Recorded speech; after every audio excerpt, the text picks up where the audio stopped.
Good morning, friends. My name is Sandra Clay. I'm the pastor at Cook's United Methodist Church, and it is good for us to be together. I apologize from the start on this Wednesday, January the 20th. There is much going on today, and I did not give you a heads up about shifting our time, and I apologize for that. It just wasn't possible. So, and there are many other things that you'll be paying attention to today as well, and so I wanted you to have access to this first and foremost if you wanted it, if you needed it.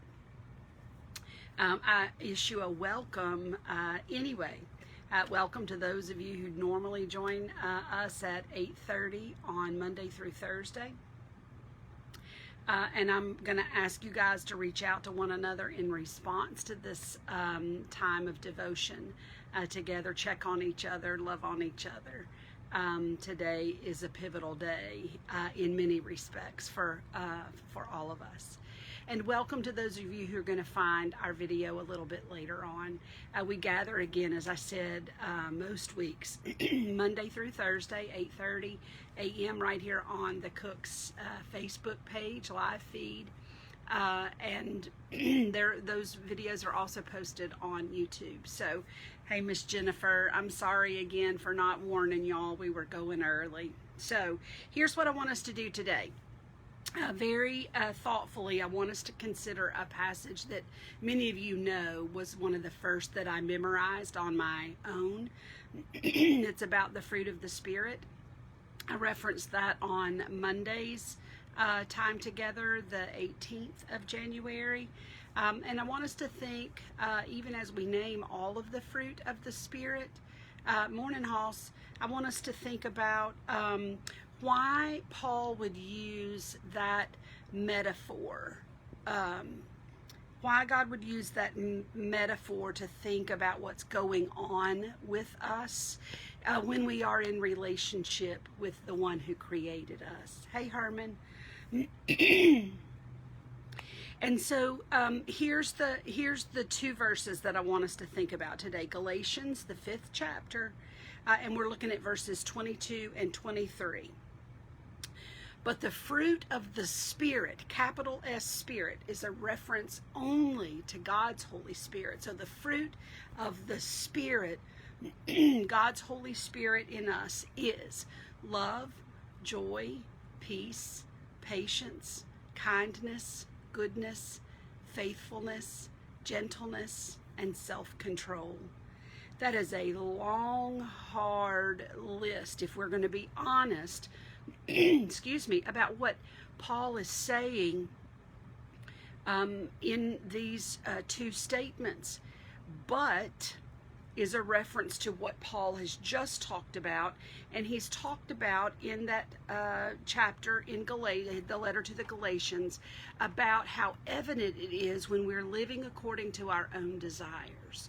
That's where we find ourselves in breakdown, when there's been a miscommunication with one another, miscommunication with God, expectations that haven't been vocalized, all manner of sourcing we can look at, but it all boils down to the same thing. I want what I want, you want what you want, and when those are in conflict, we got trouble. But the fruit of the Spirit, the Holy Spirit, but is the reminder that there is something else that is possible, maybe even probable, when we have relationship with God. And so let's focus on what it means, why he chose the metaphor fruit. Here's the thing. I'm getting to an astounding fact I learned this summer. But normally in an organic growth chart, you look at something like this. There is a seed, and when it's nourished, it becomes a seedling, and then the seedling becomes a sprout and gives off sprouts. And then there is a period of growth, a period of growth, a period of growth before a blossom appears. And a blossom is a beauty in and of itself, but it's also a sign of something else that is that is developing, something that will be revealed in a moment or in a season, in another time period, and that is on its way is the fruit, and fruit is the sign of maturation. Well, I want you to think about that metaphor for us as human beings who are spiritual to our core. We were intended, we were given the very breath of God, and we were given a spirit not of fear or timidity, but one of power and love and self-discipline. And so we were given this spirit. And so what do we do with that spirit? When we begin to cooperate with God's Holy Spirit, then fruit is born. Here's the deal. Fruit, the Greek word is karpos.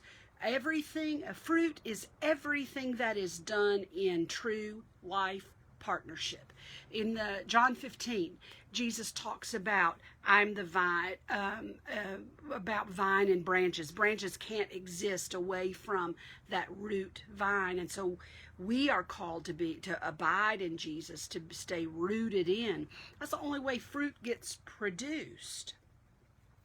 And so fruit results from two life streams. Yours, the one God gave you, and God living his life through you. You ever thought about everything you do, your words, and even before that, your thoughts, your beliefs, and certainly your actions, being a participation in the life force of God? And when we are abiding in, when we are participating with the kind of exchange, I exchange my limitedness, but also my willingness with the power of God. See how easily fruit is born? But we expect, do we not, in our fallen nature, that it's going to be made new just like that. Here's this astounding fact I learned. This summer, I took 6 weeks of something kind of like sabbatical time to rest and renew, and one lovely, lovely place that I have great history with. I spent a lot of time there over a 4-day period by myself, well, me and the squirrels, and in the woods, beautiful old trees that gift you with things that fall from them. And there were these tiny little acorns that you could barely see the nub at the end of what would be an acorn. You could barely see what that would become, and there it was, disconnected from the tree, fallen, laying right there on the table where I was working on some things. Do you know that it takes upwards of 20 years for an oak tree to produce its first acorn? That's a lot of growth time, my friends. A lot of growth. Waiting and nourishing and producing and trusting. And waiting and nourishing, trusting and trusting and trusting before the fruit is produced. And there, that tiny little acorn that could have been in another however many years, 100 years, 150 years, could have been a tree like the one that acorn fell from. But it fell so early. It fell so early. Here's what I think we need to focus on today. A lot of changes going on in our lives. Economically, relationally, the way we gather socially, politically, of course. And maybe there is something going on in you spiritually. My hope is that you will remember this beautiful promise from Paul, because it came from God's own heart. No matter what it can be like, dissension, disappointment, fear, all of those things that are happening, can be happening. But the fruit of the Holy Spirit is not that. It's love, it's joy, it's peace, it's patience, it's kindness. My friends, all of those 9 fruits that were named are the sweet promise that if we allow the life stream of God to flow within us, and we are daring enough, willing enough to participate in that, those fruits grow in us too. But we have got to learn to keep pressing on, to persevere, to go on without looking behind, knowing that this promise will come to fruition at just the right time. So when Paul begins this letter with a notion of freedom, that you were called to freedom, but what you are due, what it should be natural for you, what should be expected of you, what is your right. Don't get that confused with righteousness. But use this freedom that we have in Jesus to not be dissuaded by those things, those voices in the world that we hear, that either want to scare you, silence you, shut you down. Do you hear when we don't participate with the life stream of Jesus within us, when we don't participate with the Spirit, it is so easy for us to forget that we were made to be fruitful in Him, and we begin to pull away. My friends, today is the day that we need to be connected even more than ever. To choose power and to choose freedom, to choose possibility, if not probability, and to know that even when I fall short of the fruit I want my life to produce in this moment, the next is new opportunity. The fruit of the Spirit is love, joy, peace, patience, kindness, goodness, faithfulness, gentleness, and self-control. And boy, do I wish and pray every one of those realities for you today. Good morning, Miss Pam.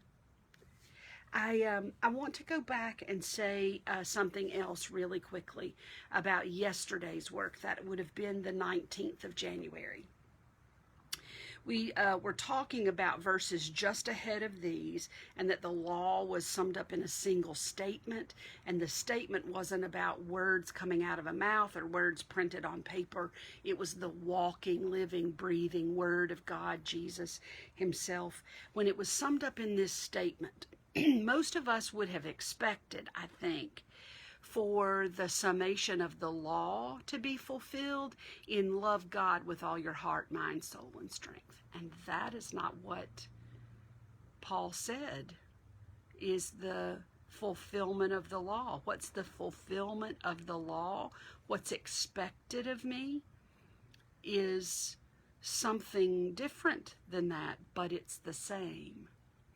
My friends, if we're going to love God, if we're going to participate in this life stream within us, around us, through us, then we have to remember that the way the law was fulfilled by Jesus and the way that we will live in that freedom, a fruitful life, is to love our neighbors and to love ourselves. Can't do that without peace, without patience, without gentleness. We can't do that without self-discipline, we just can't do that, my friends. Allow the Spirit to move in you, would you, this day, that the fruit that is born of your partnership changes this world. Indeed, may the kingdom that God is bringing to pass be born in you and be born through you everywhere you go this day. I'm so glad that we could spend these few moments together. All through the day, I'm going to be praying for you. I hope that you'll be praying for me. We got a lot on us, my friends, but nothing that Jesus hasn't already carried. And even when it feels like trouble, remember his words. Take heart, don't lose courage, for I have overcome, and we will too. Let's pray together. Lord, we are blessed by the gifting of this day, and what an amazing thing that you trust us again with something so precious as time, full of opportunity and full of discovery. We thank you, Lord, that for oak trees and for tiny little acorns that take forever to show up and take forever to grow and produce even more acorns. Forgive us when we want to push you and when we want things to happen yesterday for us. But invite us again, please, into that organic relationship where when these two life streams join together, Lord, big things happen. And the world needs a bushel load of love and joy and peace and patience today. May we be a part of your kingdom, Lord, and may we be quick to love our neighbors and to love ourselves, which is the way we live in this freedom that you have called us to in Jesus. We love you so much and are so grateful for this day and are overwhelmed again at the power that we have access to, not for our own doing or being, but for the bringing of your kingdom to pass. May it begin with us in all the places we are today. And we give you our thanks and our praise. May we glorify and honor you in all that we do, O God. Amen. So glad to be with you this morning. I will see you at the regular time tomorrow, 8:30, Thursday, January the 21st. We'll be right here live stream on the Cook's Facebook page. We look forward to seeing you then. Bye.